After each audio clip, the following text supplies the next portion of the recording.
All right, so here is my take on the coronavirus. Just to give you a heads up, it's going to be very positive and uplifting, but it will give you maybe a little different viewpoint based on what you're seeing on the news and things like that. So check it out. Number one, the message is we should all be calm, but not necessarily complacent. What do I mean by that? Well, for those of you who know me a long time, I got a microbiology degree, believe it or not. I sell real estate, of course. Stacey and I have been doing that since 97, but way back in the 80s, I got a microbiology degree back when I was in the military and when I was going to Ohio State. Microbiology to real estate, I know that's another story. We won't get into that right now, but I want to preface this by saying I am not a doctor. None of this should be construed as medical advice. Also, it should not rule out what you're being told by your public officials and things like that. But I just want to give you a different take on it because I've talked to some different friends about it, and there's some real misconceptions about viruses in general. And I just kind of wanted to put it in layman's terms. Again, I haven't cracked a microbiology book since way back in the late 80s and early 90s. So what I'm telling you, though, is that the science that they're talking about, these people, these public officials, is correct.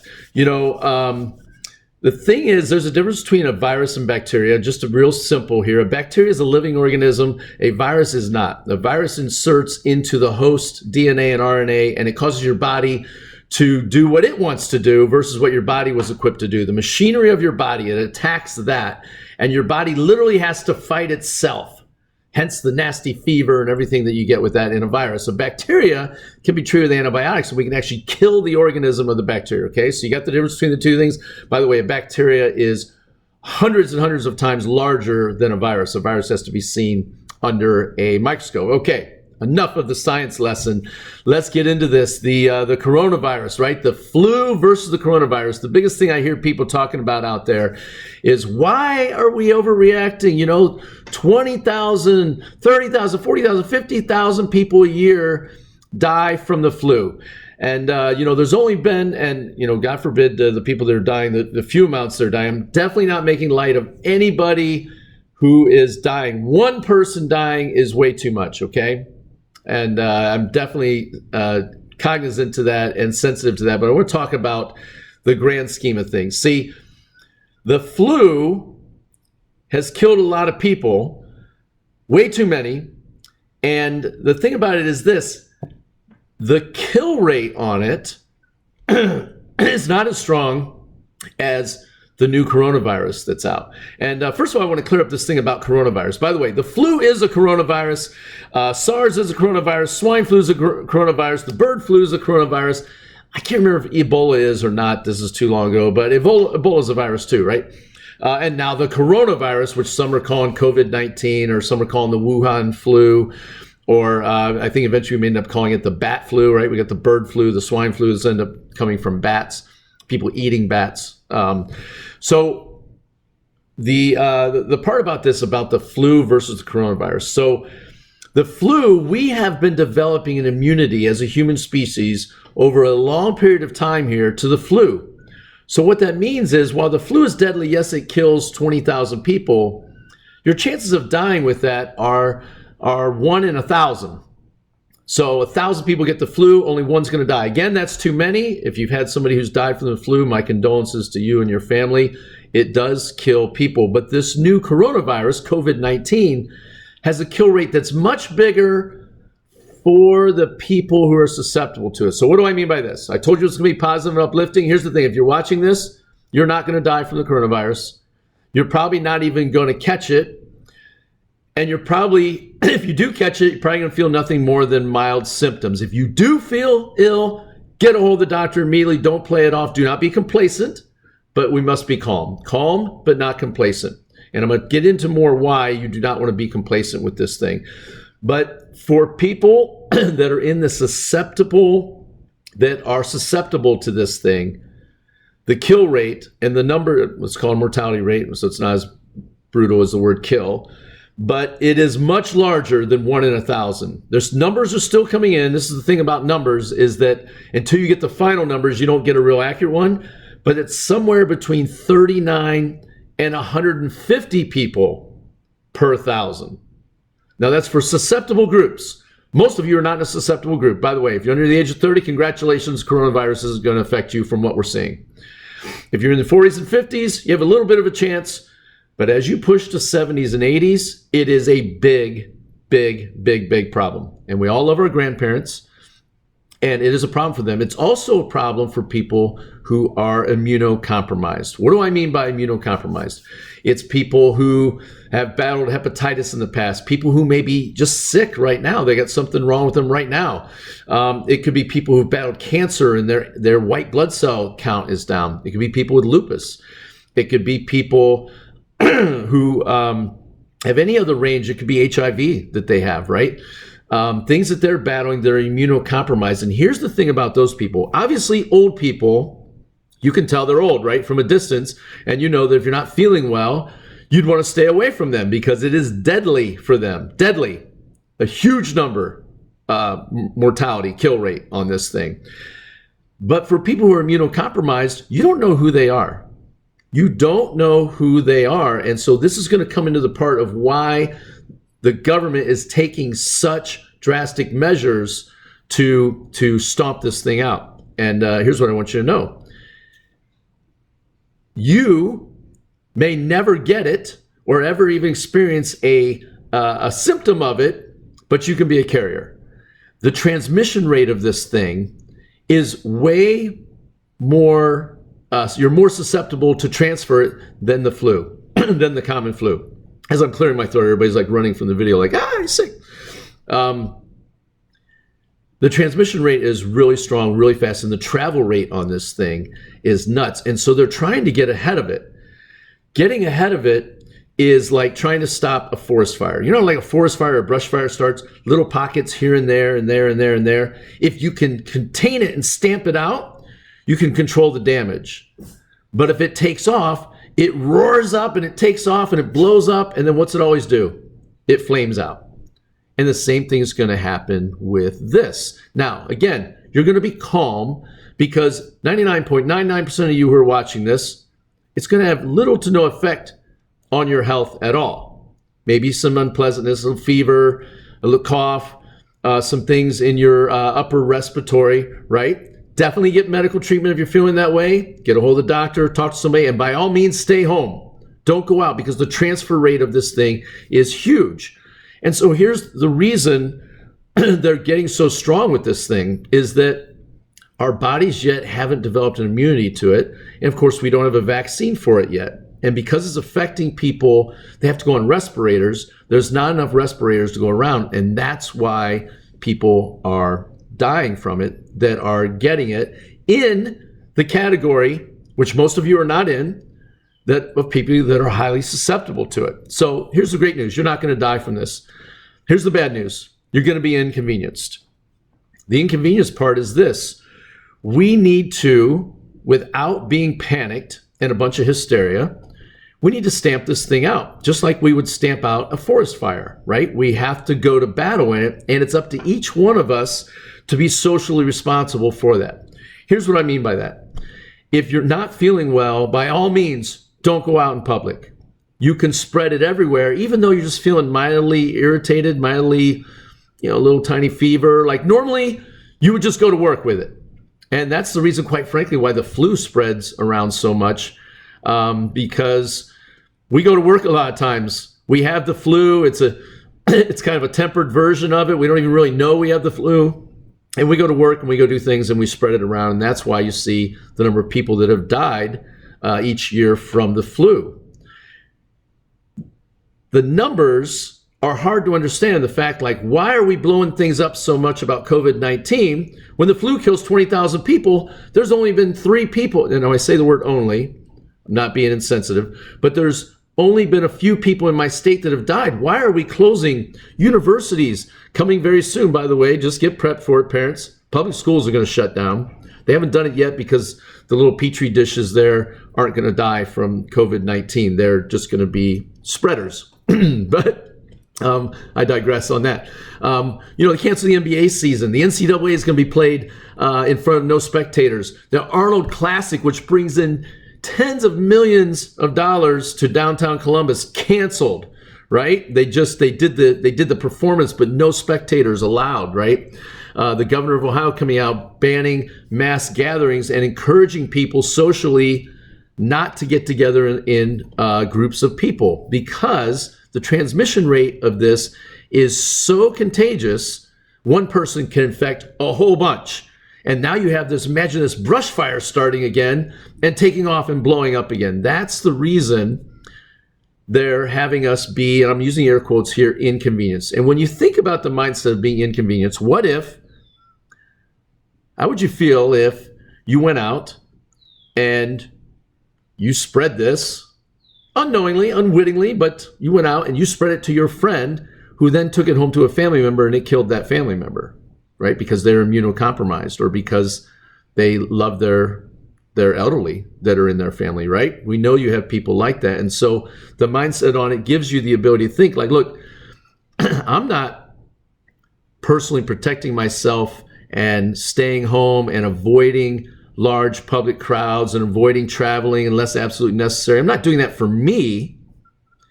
I'm doing it for everyone else. And when you start thinking about it that way, it makes it less of a pain in the ass. It's still a pain in the ass. It's going to be a pain in the ass, but it puts us in a position to have a mindset where we stop doing certain things. Here's some things that need to be done. Number one, we got to stop making fun of people who are preparing and who also are wearing personal protective equipment, PPEs. Here's why. You don't know what's going on in their bloodstream. You don't know who they have at home that they may be protecting themselves, not for them, but for the people that are there. What do I mean by that?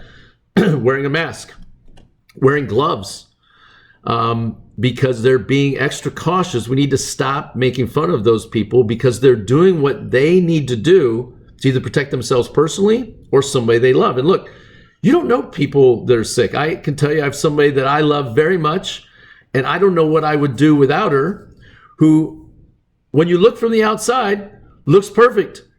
She's beautiful, she's healthy, she's young, but inside, she's immunocompromised. And a disease like this could be deadly to her. For me to pick it up and bring it back and pass it on. They call it shedding the virus. Without even being sick, you could do that. So being overly cautious, yes.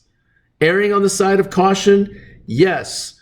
Canceling the events, were they necessary? Yes. In fact, if you're somebody who falls into these highly susceptible categories, we're recommending the CDC, by the way, is where you want to get your information from. It's the Centers for Disease Control. Just Google it up, CDC. They've got really great stuff on there. And yes, they're being overly cautious. Yes, they're erring on the side of caution until they've figured this thing out and figured out what drugs they can use to help treat the symptoms, and until they have a vaccine to stamp this thing out, to stop the forest fire, if you will, right? We're going to practice social distancing, no more shaking of hands. We'll do the namaste, right? For people, I would say touch elbows, but now I'm thinking they're telling everybody to sneeze into their elbow, which they've been telling us for a long time. It's probably not the best. The virus is probably on there too. And again, I'm not making light of this. It is a big deal. So here's the inconvenience parts, right? And I'm going to use inconvenience in air quotes again, because we should all be worried about our fellow Americans. And, so there's going to be some inconveniences, fun. Some of the fun stuff that we would do normally in the past, getting on a plane and going on vacation. Look, this thing wrecked my vacation. It ruined an event that I'm speaking at with Stacy in a real estate event. We were invited to speak in front of thousands and thousands of realtors all across the United States for eXp Realty. We have giant events planned for our home-based business that we run, our network marketing business. That yes, that is inconvenient not being able to do that. Things are going to have to be moved to online and working with that. We're not enjoying seeing the stock market go right. We have not enjoyed that, and so the calm portion of it is this. What is it that each of us can do? Obviously, we can follow the CDC's recommendation for hygiene. Everybody's not overstated it, has talked about that quite a bit. In fact, washing your hands, if you read the CDC, is probably different than you're doing it right now. So you may want to watch that and check that out. But here's what we can also do. We can support each other by not making fun of people that are taking precautions for them and their family that they need to do. If they need to wear a mask, people. If you need to wear gloves, wear gloves. And don't worry about what people are saying, what people are thinking. The rest of us can stop making fun of them because they might have somebody in their life that they care about that they don't want to see die from this thing, because the kill rate is big for people that are in the affected categories. The rest of us, we're going to be fine. And so we're doing that for them. We can also continue on with being Americans. Go out to eat at a restaurant. You're not going to be jam-packed in with people. You'll be spread out a little bit. Continue buying things. If you're somebody who's going to need to self-quarantine, we need to not make fun of people that are going to the store and buying a bunch of stuff. Those people might be knowing that when the brush fire gets here, and it's not here yet, by the way, it's coming. We're just have the little pockets running right now, but it's going to hit as a brush fire. They may need to self-quarantine for weeks or months and lock themselves up in their homes. So we need not make fun of them. We see a big grocery cart full of them I hear people making fun of people with toilet paper and stuff like that. Well, they may not be able to leave their house for a while because they might be in that category of people that can die from this. And again, that's probably not you. If you're watching this, it's probably not you. But there are a group of people where this thing is really deadly, and we want to make sure of that. What else can you do? Continue on with life. By all means, continue buying houses. Boy, that was self-serving, wasn't it? Continue buying houses, right? We don't want the real estate market to crash while the stock market's on this little roller coaster right now. If you have some extra money, buy into the stock market right now. It is a good time. Whoa, I'm being choppy there. It's a good time to take a look at buying, right? Stocks are at a discount, and it will come back, because here's what's going to happen. As this virus flames up, it will flame out. And everything will go back to normal again, right? So continue buying stocks in the stock market. It helps supporting that. You can support your local businesses, continue shopping, continue doing things like that. Treat each other with a little bit of extra kindness. You don't know what's going on in their life, with who they have in their life that could be sick, or they could be stressed out or something like that. If you're somebody who's in trouble financially because of work, maybe you're somebody who is in trouble because work doesn't need you right now. A lot of people are going to be staying home and things like that, and it's going to affect different industries. The hospitality industry is going to be affected. The travel industry is already getting slammed. If you're one of those people that's going to be going through that, consider maybe getting into a home-based business that you can run online. I saw a guy the other day on social media saying, "What's all this crap," he used other words, "about working from home? I'm in construction. I can't work from home. They told me not to come in. What am I going to do?" Well, you can build a home-based business. Stacey and I have been running one now since we got burnt in the 2008 crash. We've been running one very successfully, where you don't have to leave the house. You can work a business from home. And this isn't a pitch fest for business, by the way, but if you're looking for something you can run from home, you don't have to sell anything, you can hit us up. We can tell you it is, see if it works for you, but you can make unlimited income from home. You don't have to leave the house. As long as you have an internet, a telephone, you're good to go. And you can do that. So that's what we can do. Let's all support each other, and let's remember that the government is doing what's in our best interest, because they've seen a crystal ball. They watched what happened in China. They've watched what's happened in Europe, and they know what's going to happen here. And the best thing we can do is try to avoid becoming a carrier and becoming a person that spreads it to the people who are the most susceptible to having this do big time damage to them. And like I said, the reason to be calm is this: it's not going to affect you. You're at worst, you're going to feel some symptoms. You'll feel icky for a couple of days. And if you do, get medical treatment, obviously, on that, and stay away from people, because the spread rate on this thing is nuts. And if you're somebody who is in those categories where you're high risk, self-quarantine. That's what you need to do. And you need to wear the protective, when you do have to go out, wear the protective equipment, regardless if people are looking at you and laughing at you if you're wearing a mask and gloves when you go out. Do what you need to do to stay safe. And we're going to stamp this thing out. We'll come together as Americans and work through this thing. We can help our family and friends out. They get in trouble financially. If they need an extra job to do from home, a business they can run until their things get back to normal, they can do that. And we'll continue on. and everything will turn out just fine. Look, we've lived through these things before. All of you that are on here survived the bird flu. You all survived the swine flu. You all survived Ebola. You all survived SARS. You're going to survive this one too. And guess what? You're going to survive the next one. Because these viruses, these coronaviruses, just the structure of the virus, they mutate and they come out as something different. Maybe the next one will be the snake flu out of Wyoming. Let's pray not. I hate snakes. But there will be other ones, and our bodies will get immune to them. There'll be vaccines created for them, and we'll continue on. This one, though, just required very, very drastic measures because, again, the people that are susceptible to it, it is very deadly to them. And that's probably not you. So hope this cleared things up a little bit. Stay calm, but don't be complacent. And remember, when all this annoying crap happens, that's going to be just a huge annoyance for us and a inconvenience, even major inconvenience. Remember, you're not doing it for you. You're doing it for the people in your life that you love that would be susceptible, and for people that you have who are friends, who have people in their life that they love and are very susceptible to this thing. So if you have any questions, you can hit me up. I'm not a total expert on microbiology, but I'll put the link below for the CDC. Make sure you keep your eye on them and watch different sets of mass media out there. Tend to slant one way or the other politically with their information a lot of times. But the CDC, Centers for Disease Control, has great stuff. Good luck to all of you out there, and we'll see you soon.